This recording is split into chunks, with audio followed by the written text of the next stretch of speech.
Akizungumza akiwa nyumbani kwake Kapsaret katika kaunti ya Uasin Gishu, mbunge wa Kapsaret Oscar Sudi amemkashifu vikali aliyekuwa naibu wa rais na kiongozi wa chama cha DCP Rigathi Gachagua kwa kile anachodai kwamba Gachagua amekuwa akiendeleza siasa za chuki na ukabila.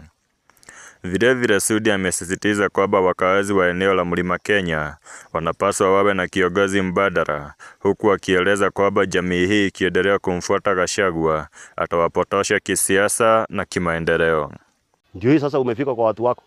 Mimi nataka niombe watu wa Mlima kwa heshima kubwa sana, muombe Mungu awafungulie macho, mkuwe na barabara nyingine, mkuwe na kiongozi mwingine. Huyu sio kiongozi, huyu ataweka watu wa Mlima kwa mtaro.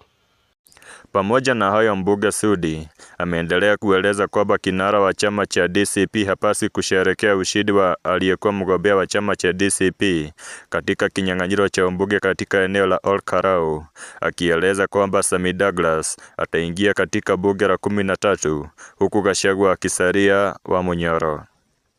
Vilevile mbunge huyu wa Kapsaret Oscar Sudi amepuuzilia mbali maoni ya mchanganuzi wa kisiasa Mutahi Gunyi ya kusema kwamba Rais William Ruto anapaswa kuwatimua mawaziri walio serikalini kutoka eneo la Mlima Kenya na kuwabadilisha na maeneo mengine ya Kenya ili kujipanga upya kisiasa. Kwa upande wake, Sudi amesema kwamba Rais William Ruto hafai kuwatimua mawaziri hawa kwa kuwa wakazi wa eneo la Mlima Kenya walichangia pakubwa kwa ushindi wa serikali ya Kenya Kwanza.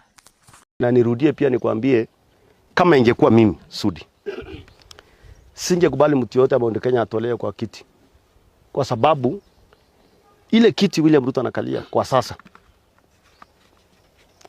watu walichangia mali kubwa ni watu wa Mount Kenya, so wako na haki ya maendeleo, wako na haki ya hiyo fiketi. Hata kama fiti nyingine ikipatikana waongezewe, kwa sababu